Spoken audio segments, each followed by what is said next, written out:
Hi there, everyone. Welcome to the Three Principles Global Community webinar. The Three Principles Global Community is a nonprofit organization that is committed to bringing an understanding of the three principles as introduced by Sydney Banks to people throughout the world. And today's webinar is with Cherie Ray, and her topic is self-consciousness, a hitch in your giddy-up. This will be a fun conversation looking at self-consciousness and what role it plays in your life. So Cherie is a coach and a consultant to business leaders, teams, couples, and individuals who want to live a more richly connected life with more resilience and creative potential. She teaches people how to eliminate struggle from their lives. All right. Well, thank you everybody for showing up for this conversation. So it's great to see all these familiar faces. So thank you. Thank you. So my topic today is on self-consciousness. And the title came to me just, my mind seems to have a sense of humor where I'm concerned. And so the title came out of the blue about a hitch in your giddy up, because what I noticed was self-consciousness. I just got real curious about self-consciousness. And so before I launch into what it looked like for me, I would love to open the floor and for you to just speak freely about what self-consciousness looks like to you, or how it might show up in your life, and how you would define it. So if anybody'd like to jump in, I'd love to hear You what can self. raise your hand and unmute yourself. That would be great. Thanks, Lynn. That'd be great. Maureen, Marlene, it's good to see you. Hi, Sherry. I love this topic because it's sort of, we could probably co-write the book on it. But what I noticed for me about self-consciousness is a couple of instances. One of them, that I started teaching aerobics many, many years ago, and I realized for the first couple of years it was all about me. Like, how did I look? How was my music? What did they think of my routines? And it took some time for me to kind of transfer my attention over to the participants in the class. So, to really be aware of how they were responding and what they needed in the moment. So I would say for me, it was the self-consciousness. It was just really more attention on me rather than the people I was there to teach or to serve. Thank you. Thank you, Maureen.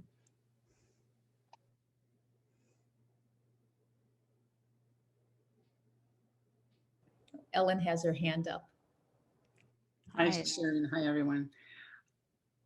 Self-consciousness, like I think about like it's this rush of discomfort and this like backpedaling feeling or fixing, like it just feels like a rush of get me the F out of here.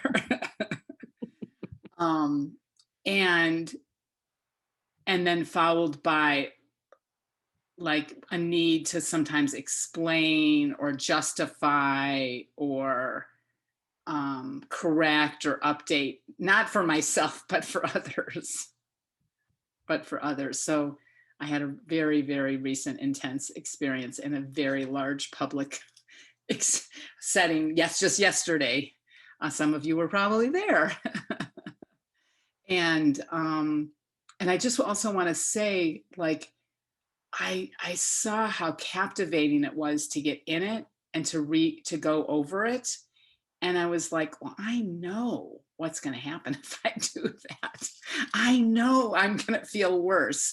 Why don't we just come back into the moment and see what happens? So it may have been more than what you asked, but I was compelled to share that. No, I love hearing how the topic of self-consciousness rests on people's minds. Anyone else? Thank you. Thank you, Ellen. Thank you. Yes, Monica. Just unmute yourself. okay, well, I teaching art again. It's like creativity and well-being. And I think when we do classes where people get in awkward positions, because I'm sort of bringing to learn to draw, is sort of getting past what they think they can do. So it's always an awkward space, but I think it's very valuable to, so being self-conscious is kind of like being awkward. So that's what I'm teaching, but I'm learning as I, but even the fact that I'm teaching again and I'm exhibiting my art, I asked for help, and that helped me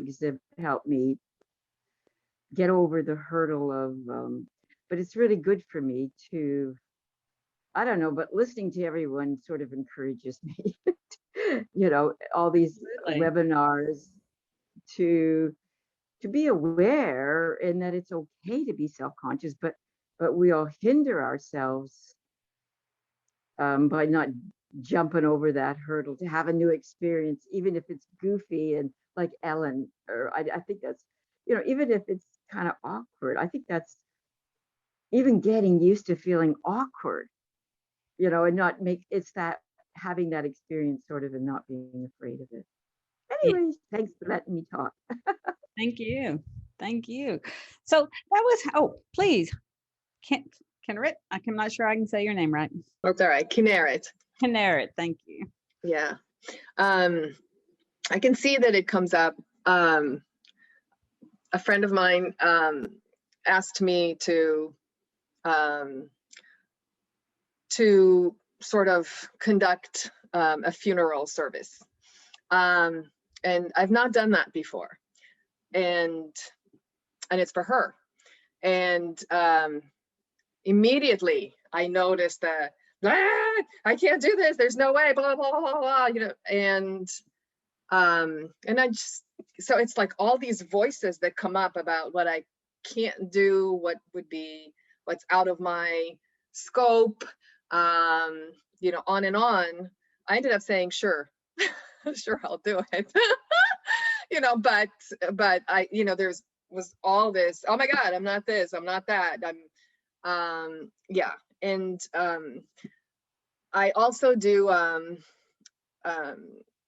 hospice calls. I work as a spiritual care provider. I'm not a chaplain, I'm not religious.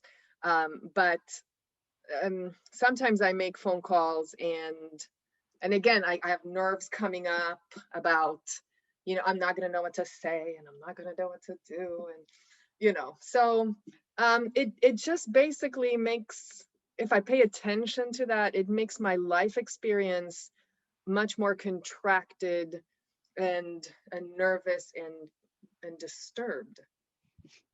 Yeah. Yeah. Yeah. And then we live in that feeling, as if it's true.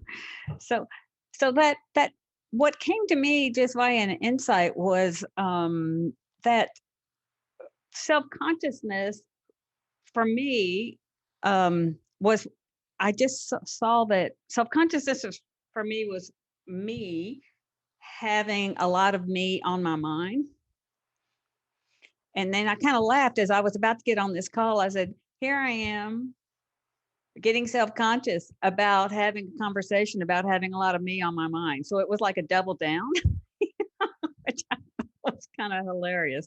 The many layers of how much of me can I have on my mind. So that's what it just, I noticed. It's like, gosh, I have a lot of me on my mind. And for me, my particular flavor of having a lot of me on my mind was, it would stop me from engaging with inspirations and fresh ideas that came, those fresh ideas that are out of the blue, or they seem like that was for somebody else, but not for me, or, these things that are, I call it pure inspiration, because you're like, no. So, so I was going to invite you, to kind of notice or even reflect for a second about what's the flavor of self-consciousness in your life. Is it just if we can get onto our own flavor, or even invite awareness into what's the flavor of my self-consciousness, whether it's doubt, or how am I doing, or how's that going to work, or noticing if you're like incredibly sensitive to the opinion of others, or totally concerned with feeling vulnerable. There there's a limitless number of ways you could experience self-consciousness, but I think it's a great opportunity to kind of check in and see, depending on the situation, who knows, could have different flavors, but for me, I saw like kind of a dominant flavor of don't do it, don't engage, because I couldn't either control the outcome, or what if it was a total failure? What if I put the energy into it and it flopped, wasn't well received, all these kind of things. But what happened was I just noticed that self-consciousness was a whole lot of thought that I didn't see as thought. It kind of felt like it was so subtle that it really felt like this was a feasibility study in real life. That it was really life giving me feedback on engaging with the inspirations that were coming. So kind of like in this moment, when you reflect on your own self-consciousness on any particular situation, and I'd even call Ellen out just because it was fresh from yesterday. Ellen, if you just shared kind of like what was the flavor of, for you, what was the flavor of yesterday's self-consciousness? Can we rewind and edit me out?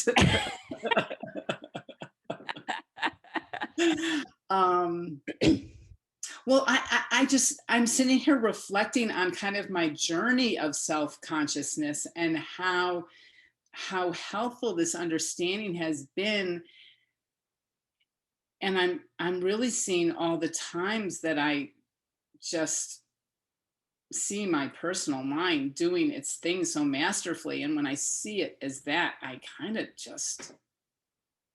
it just doesn't stay with me. So it's interesting right now. I see how I'm like almost avoiding the question by talking about by talking about something else. But if you will give me a minute to like go there and like, so what was the flavor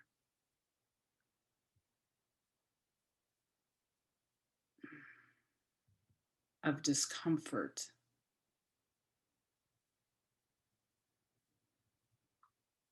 There was, I think the flavor is righteousness. I need to prove that I'm okay, that I'm right, that I'm okay. That's the flavor for me.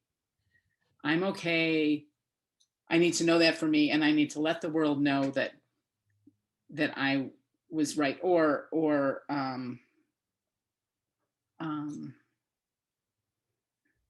I'm like, that may have been true in the past. I don't even know if it's true. Like, I think I also had a flavor of like humility, like, but in a sweet way. Like, it was like, oh yeah,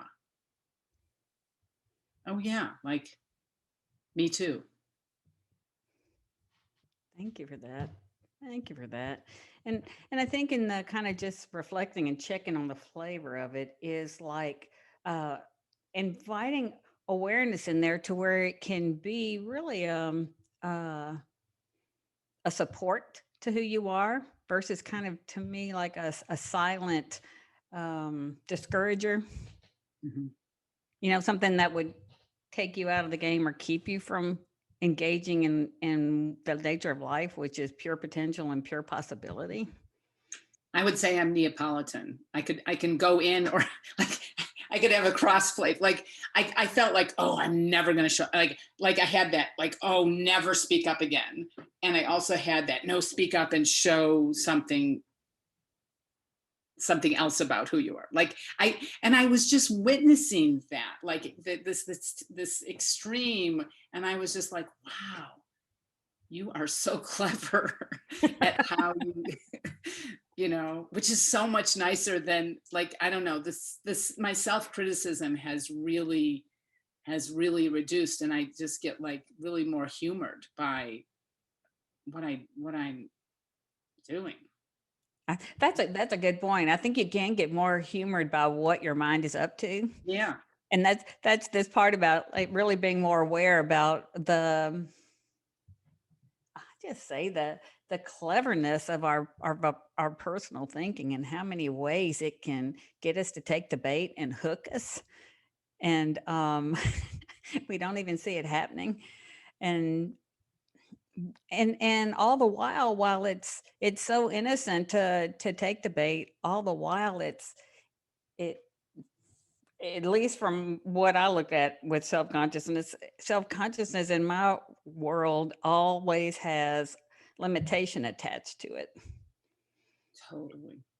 You know, it doesn't have an invitation to it. It has limitation to it. So I don't know if self-consciousness shows up for you as an invitation, I say, lucky you. Well, but the invitation might be it comes out of like proving something. It's not really okay. Like, oh, I don't know if it's true now, but in the past it would have been like, okay, this is like overcorrection. Oh, got it. Yes, that makes sense. Yeah. Thanks so much for the conversation. And did I answer your question after Yes, you did. Thank you. And thank you for letting me put you on the spot as to push you out in the front of the line. So thank you. I'm happy to. And I'm really excited to hear what other people have to say too. Thank you. Anybody else want to come in to share a little bit about the flavor of your self-consciousness? Melanie. Hey, Cherie. Hi. Yeah, I think for me, it's I was just reflecting on what Alan was saying as well, actually. And first of all, I just want to say, Alan, like, good for you yesterday. I was on that call and it was awesome to see you be in that moment. And it just struck me that you really held yourself in that moment and you didn't shrink from it. And I really saw that in you. So, and what I'm about to say is my self-consciousness sometimes stops me from speaking up in those large groups. And the flavor is like a fear of being wrong. Like, it's funny, like I've done all this work about right and wrong, and there is no right and wrong. And I genuinely believe that in like a really like higher consciousness way of like, there are no mistakes, there's no right, there's no wrong. But when I'm about to be in a sort of high pressured or visible situation, I go right back into that like unconsciousness of default behavior of like, oh no, what if I say something wrong, or I don't fit into the picture, if that makes sense. So it's funny how it's so primal, it's so sort of unconscious, you know. There's just this thing there that really, maybe that's what you're saying, Cherie, as well. It's like it catches you, your thinking hooks you back into that lower level of consciousness, and you kind of go into those default behaviors. So I love your word primal, Melanie, because it's primal.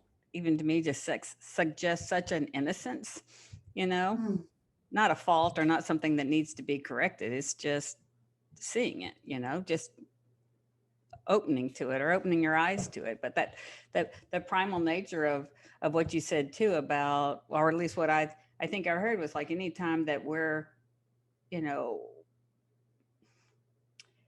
stepping out, you know, whether it's in speaking on a call or stepping out to respond to some new inspiration, and that if we caught on more that stepping out is easy enough to evoke insecurity because we're stepping out on a ledge that we don't know exists. You know what I mean?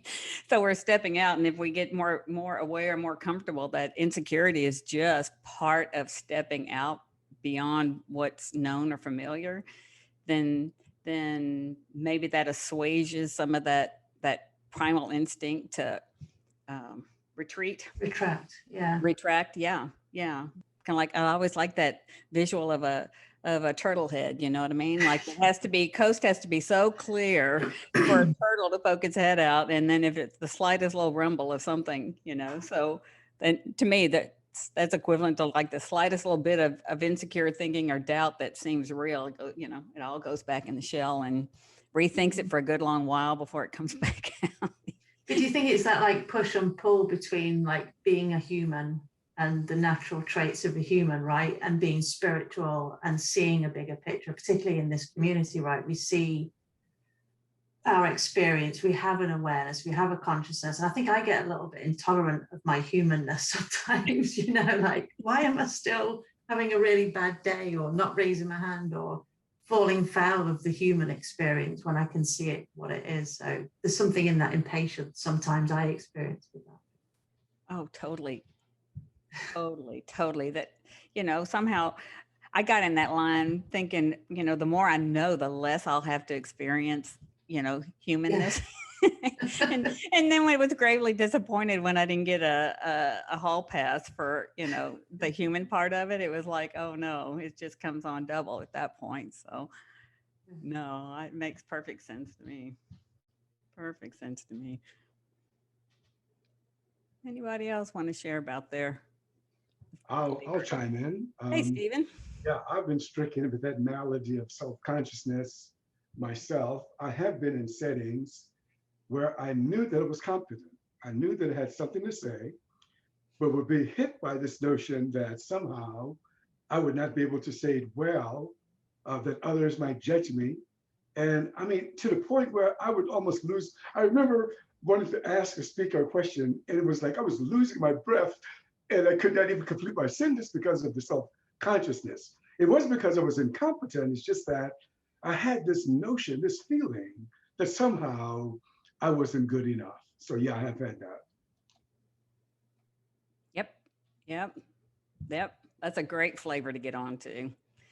I think that's a great flavor to get on to, Stephen. I also think another one that's such a great flavor to get on to is the notion that if you're a complete and total fraud, and if they knew who you really were, you wouldn't have a friend in the world, or there'd be no one to have lunch with.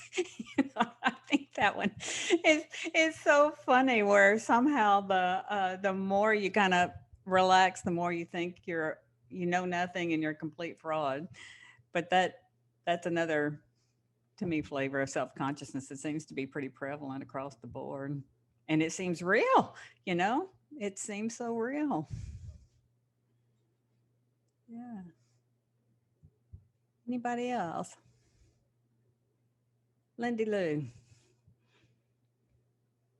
Pushing the wrong button. Yeah, definitely the whole fraud thing. And also what comes up for me is, well, I don't know. But what I noticed, because this actually happened to me this morning, and I said, well, so what?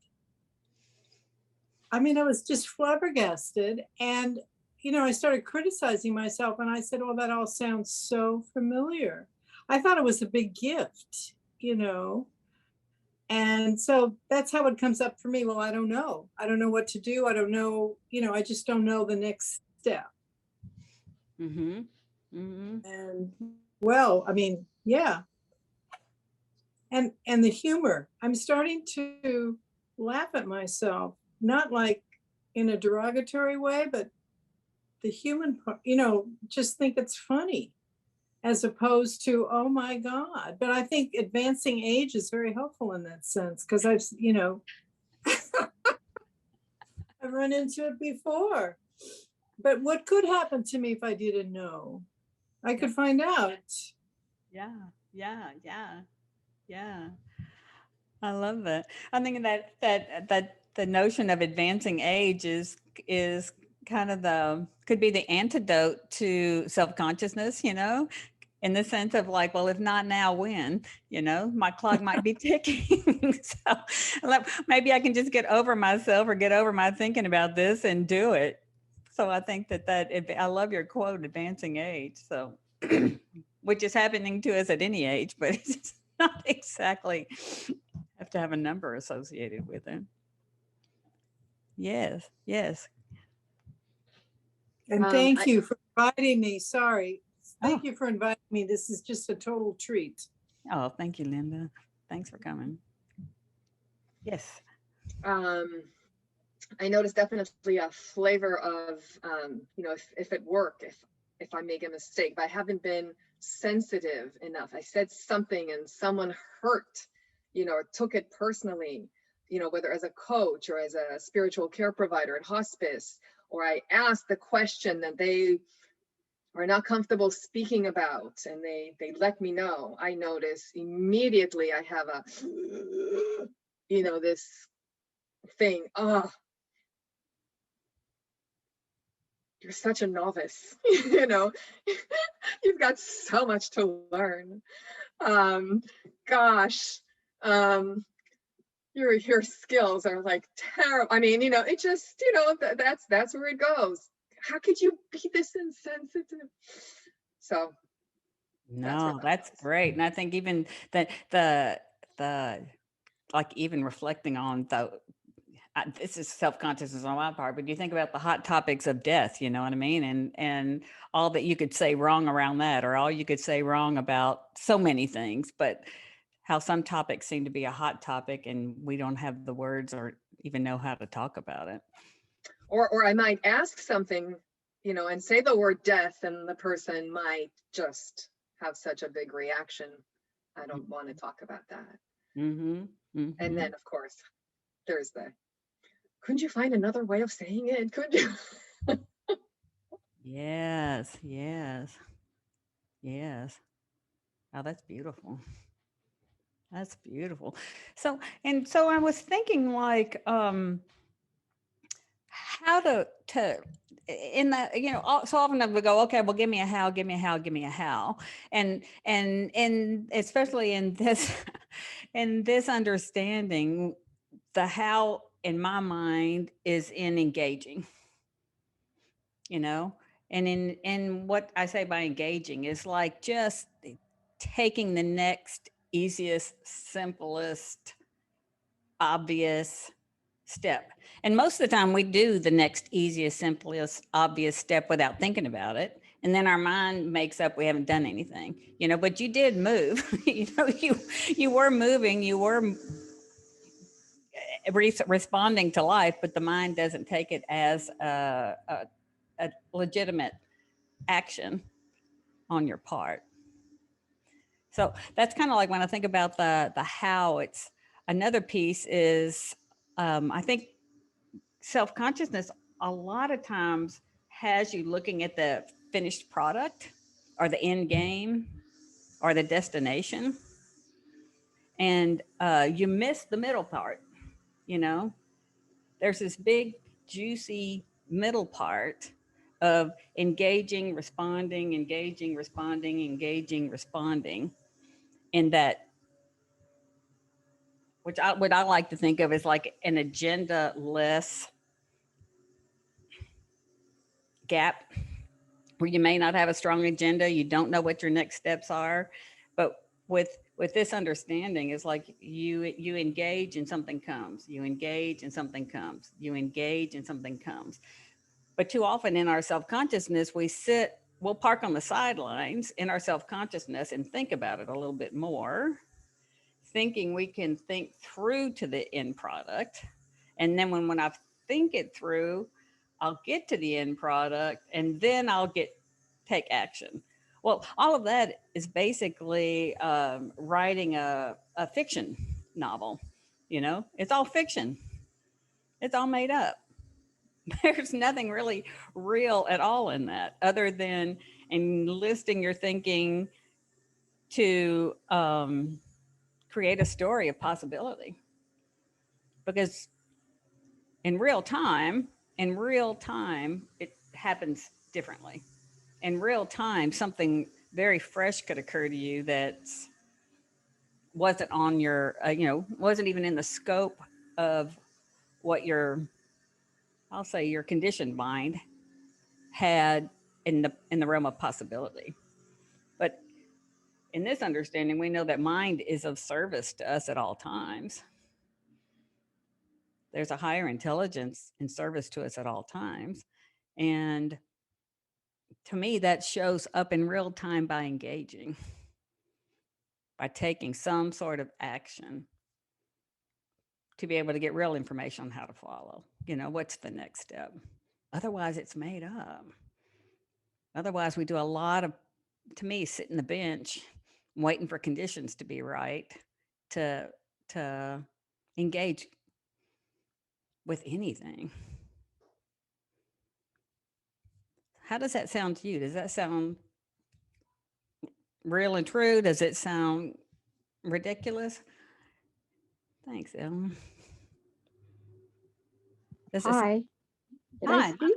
Yes, I please. didn't put chat or anything. Well, what I'm going to recently is seeing that it was a thought. It's a little tricky. You know, it's like getting in before the thought. Well, that I hope to do. But just say it was a story, a very short sentence, but I told myself and I listened. And then I followed instructions. Mm-hmm. So, you know, that's kind of what I'm trying to see. Well, where did that feeling come? Well, okay, it's back to that. Where did that feeling come from? That's so hard to do sometimes. But it is listening to the feeling, you know, but it's tricky. Because then you try to unravel it and then it gets even more complicated. Oh, yeah. Yeah, It is simple, but let's get it simple. But I exactly. guess listening to the feeling is the simplest you can get. I like that. I like the idea too of, or at least it looks this way to me. Y'all tell me, but if it looks complex, I know I have taken the elevator to the top of my head, you know, that I am all up in my head about it if it looks complex, because somewhere out there, there's a very simple reality around the situation, but my mind just doesn't let me see it at that time. So if it feels complex, that's my, when it does wake me up, it's like, oh, okay. Okay. Oh, great. Yeah, thanks. Yeah. I think that, and that little piece too is, if we could, you know, kind of take our eye off of what we believe to be the destination, you know, because even if the desired destination is made up via today's thinking. So it's like, but you notice that once you really engage with something, more times than not, it turns to be a bigger experience, a more real experience, a greater experience, something that happened because you engaged that brought you something you couldn't have imagined.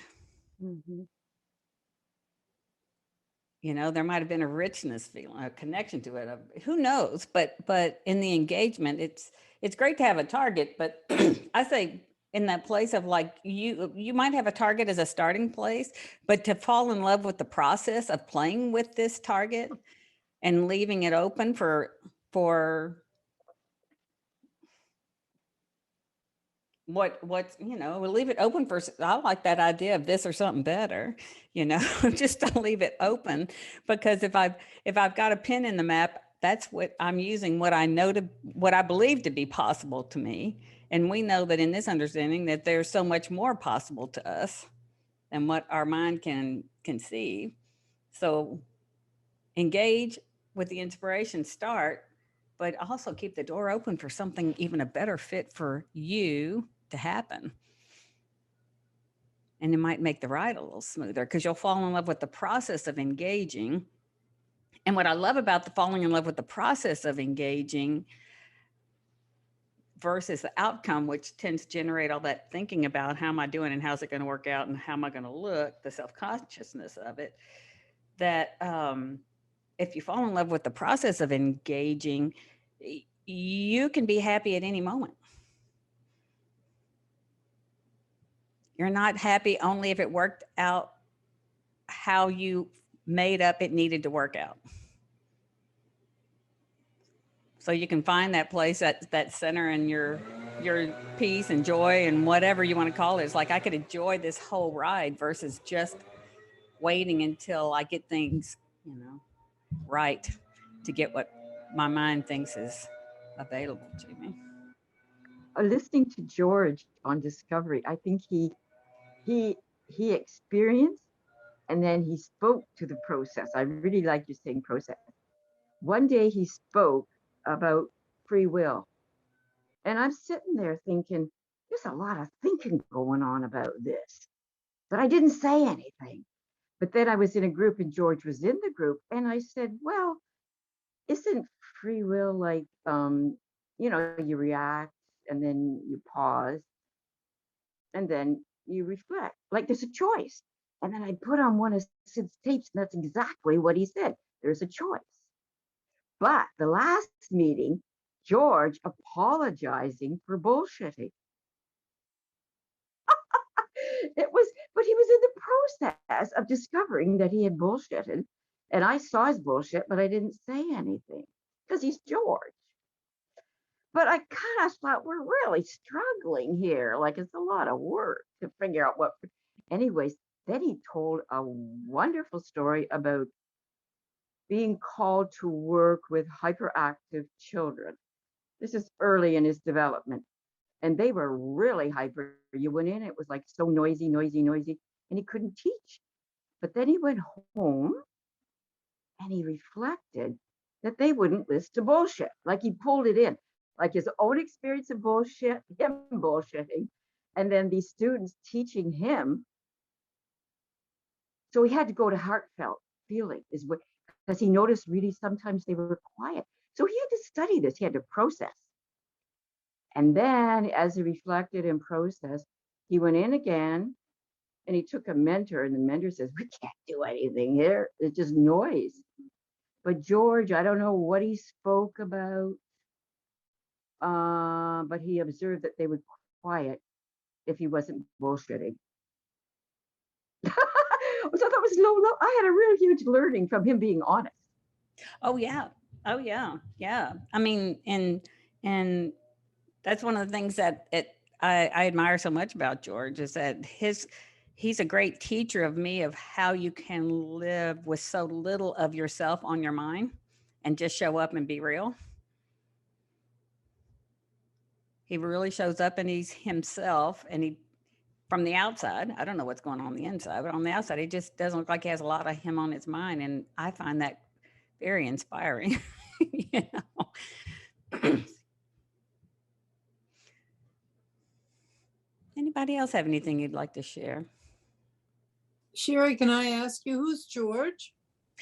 George Pransky, who is Yeah, you've given me some of his tapes. Okay. yes, Okay. and Thank the you. relationship handbook.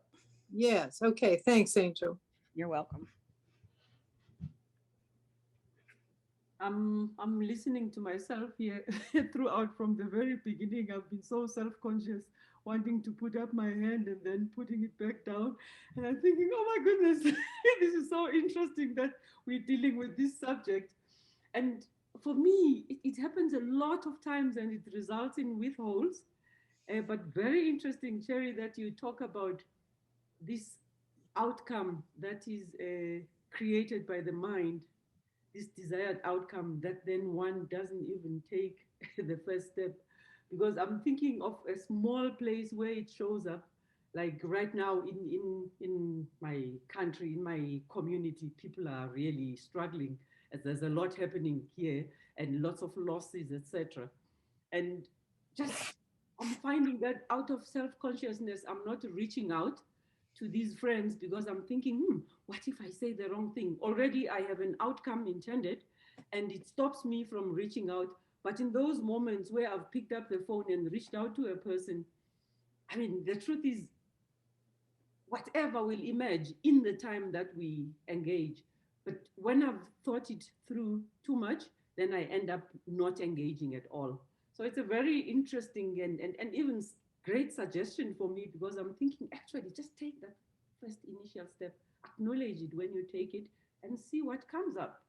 So yeah, thank you for this. This is very, very useful for me. I mean, I'm sitting here putting up my hand and almost pulling it down, and yeah, thank you. I'm so glad you did. I'm so glad you did, because I think you speak for all of us, you know, and taking the simplest action about when somebody even crosses your mind and you don't call them. You know, you don't send that email, or you don't just reach out just because, you know, I mean, I can listen to my mind say, oh, don't bother them. Don't bother them, you know? So I know that that's one of the flavors of my own thinking is like, oh no, that don't bother them. Don't bother them. And then it couldn't be farther from the truth. You know, you reach out and they're like, oh my gosh, this is so great. We haven't connected in a while. And it once again, the thinking is completely exposed as caca, but it still feels as believable when it comes on the scene. Yeah, I'm so glad you said that. I'm so glad you spoke up. Totally.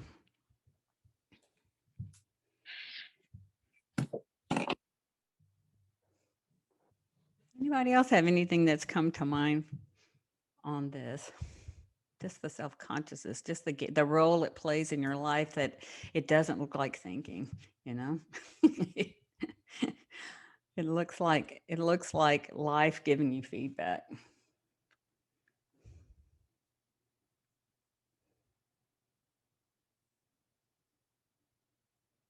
Yes. A curiosity that is evoked, though, for me, is could it also have a characteristic of serving us, in the sense that perhaps we then would be measured in how we engage and not just throw ourselves in there. And I don't know, I'm just. I think it's worth exploring, because it feels to me like if the self-consciousness serves you to feel hopeful about life, or looking in the direction of potential or possibility, it feels to me like that would, I would drink the Kool-Aid on that. And I'm trying to push away the self-consciousness that looks like it's limited, has limitation attached to it. But that's, I say, launch your own inquiry on it and see how that feels for you. But that's how it just looks like for me. Already feels like Kool-Aid, because it is me being full of myself, actually. So yeah, I wonder how it would serve, but it's something worth looking at. Yeah, I think so. And not to make us wrong, and not to make it, you know, not to make a problem out of it, not to get self-conscious about being self-conscious, but I think the part about becoming aware that it's, like I said, it's not life giving you feedback. And then I also think another part that's so helpful to see too is when we put these, when our mind goes into action on these, what I'm calling kind of feasibility studies, then it also generates consequences off of this fictional story. And what I think is so great too, that if those consequences didn't exist in your mind ahead of time, or if they weren't a big deal, would they even still be consequences? Ooh. Wow. I know if the consequences weren't made of, you know, what's a consequence? I would say that's a better way to put a question mark on the end about like, what's a consequence? And it's like, well, might not be one. There might not be a downside. Joyce. Are you saying, you know, if you don't just step out and engage, then you're not going to find out if the consequence that you imagined is true or not?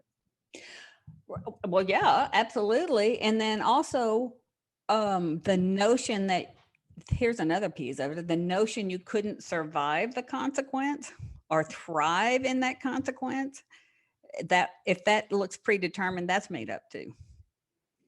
Because, you know, we have that innate resilience that helps us rise to any occasion. So it's like if we were more grounded in knowing that I don't know how it's going to work, but it will come to me at the time, or I'm good no matter what. You know, it may not look like anything I think ahead of time, but something will come to me at the time that at the time that I engage and something happens, something will come to me. That, you know, you're kind of good no matter what. Like there's not a downside to anything. That's another potential way to hold it, because you're good no matter what. You're resilient. The spiritual nature behind life is going to come to support you in those moments. And we've all had those experiences where we never thought we could navigate things, and somehow we find ourselves on the other side of it and don't know how it happened. And the kind of the surprising part is we are on the other side of it. So we do have that resilience, that capacity to respond to any consequence.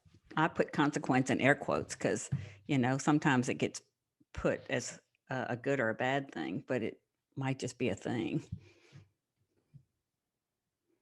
You know, might just be a thing. So can I say something? Yes, Rachel, please. Hi. So, of course, I was sitting and realizing I had a lot of thought and judgment and, a lot of thinking, should I talk, should I not talk, and all of that. And what just occurred to me after what you said about the consequences was that I'm either inside out or outside in. And when I'm inside out, everything is fine. And there's no thought and everything flows and it's fine. When I'm outside in, then it matters how I look and if I'm dressed and how my hair is and how many wrinkles I have and what I say. And I mean, the list keeps on going on and on and on and on and on. And who is in the room, who is not, who is listening, who is camera on, camera. I mean, like the list is like endless. And it's very interesting. It's kind of like, we talked yesterday in the group. I'm also in the discoveries, and Erin was the facilitator in the room, and we talked about this consciousness about doing stuff, and it's very much the same. It's how sometimes things are being done and there's no thought about it, and sometimes I said, it looks like I need to climb the Mount Everest, in order for me to just fold some laundry. It's that simple. It's like it becomes like such a big task. And when am I going to do it? And how am I going to do it? And how long and how much energy? I mean, and again, the thinking about it becomes so enormous. And then sometimes I just do it and I'm like, oh my God, it took a minute. It took 5. I mean, it was nothing. What was I thinking about so much? And it's just, to me, it's becoming very fascinating. What I also observed, about like the age, what was, and I have a age/cancer situation here. And so how I look, became less important. And it's almost like I had to come into agreement with myself that I'm okay no matter what, even if my hair is falling out or I have wrinkles or, I'm tired, circles out, whatever it is, my skin is breaking out because of chemo, that doesn't determine, it doesn't matter anymore. It just doesn't matter, and I show up. I mean, yes, when they catch me on camera and I see, why is it always the bad side that shows up with the one crooked tooth? When I'm smiling, that's the one that comes up always. And the smile is magnificent. I go right away to where the tooth is crooked. And, but even with that, I had like a little bit of a perspective with photos of like, in 5 years, not even in 10, in 5 years, I would see how wonderful I was. So why not enjoy it now? Because in 5 years, I would like, oh my God, I looked so good. And I'm like, okay, well, why can't I say it right here, right now? Mm-hmm. Some days I can, some days I can't, but it's getting better. But it's very,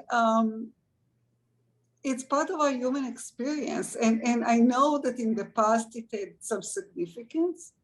Like like we were taught that there was some social thing of like, you know, you need to respect, and you don't speak up in school unless you know.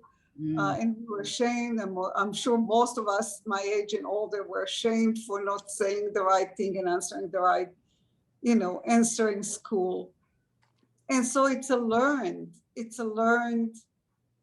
experience that is in the past.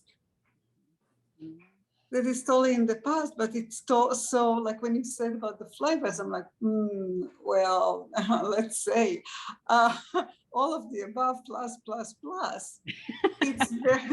It's very much circumstantial. It's very much what is the environment, what is the event, but it's more important to see that I'm reacting like that. I'm not responding, I'm reacting because I'm not inside out.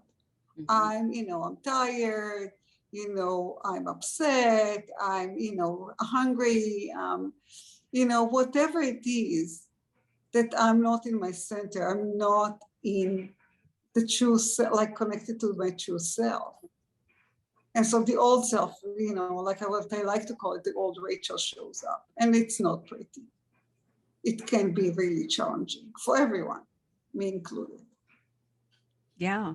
So that helps like I said, I hope it helps to be curious about the flavor, because that's all that it is. That's all that it is. And not to let the flavor distract you as truth. We all have it. It's all innocent. We all have memories. We all have concerns about the future, but that's all that it is. It's just a flavor that can, flood your sensory system, give you butterflies in your tummy and everything else, but that's all that it is. That's all that it is. It's not true. It's not life giving you a dose of truth.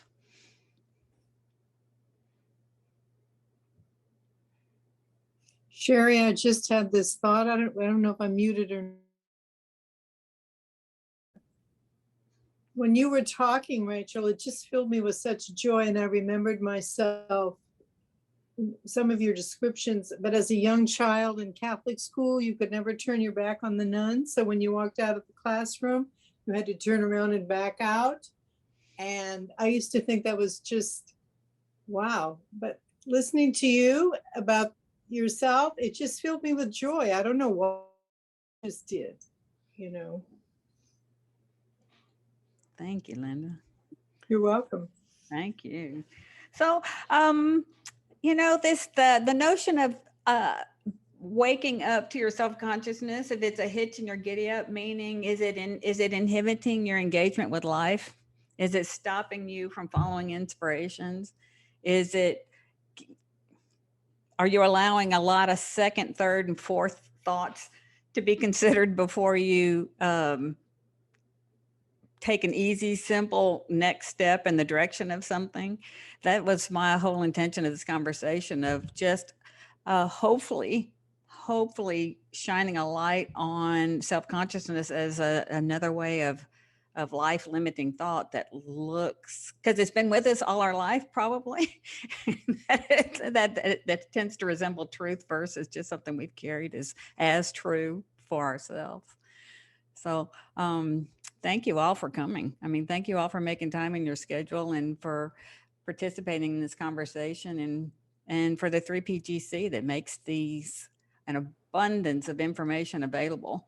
And I invite you all to go to 3pcgc.com global community to see how much information is available on there.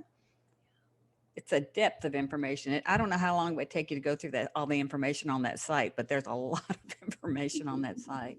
And I want to say thank you to them for sponsoring this, and thank you all for showing up and making this a rich conversation. Can you repeat that name again, please, Cherie? 3B? 3principlesglobalcommunity.com, but it's 3pgc.com. So it's Or org. .org. Yep. Okay. Because yeah, if you do the, I'll do the com, and then it shows up like some crazy Korean language. So yeah, it's org. I always get it wrong, and then I have to go do it again. So there you go. But Lynn, is that right? Yes, 3pgc.org. Beautiful. And Cherie, I know that your website will be available because we also have a YouTube channel where this will go out there. But if you want to tell ahead of time, how people can get in touch with you or to just kind of learn a little bit more about you, feel free to share that too. Oh, thank you. Well, CherieRay.com, CherieRay.com. And there's a link to my YouTube channel and podcast and all kind of information on there too. And you can always send me an email if you have a question or if any insights come to you about the conversation. I would love to hear those too. I always just love to hear what gets awakened in other people. And from this understanding, stuff's going to wake up. That's the good news. And thank you, Lynn, for being the hostess with the mostest. Thank you. You are so welcome. Thank you so much. Thank you, everyone, for joining and participating. We really appreciate it. So have Thank you, Cherie. Thank you, Cherie. Thanks for hosting, Cherie. Thanks. Thank Thank you. you for coming. Thank you. Go have Thank you, some fun. Cherie, and thank you, Rachel. Thank Thank you, Sherry. you. Again. Thank Minnie, you, Cherie.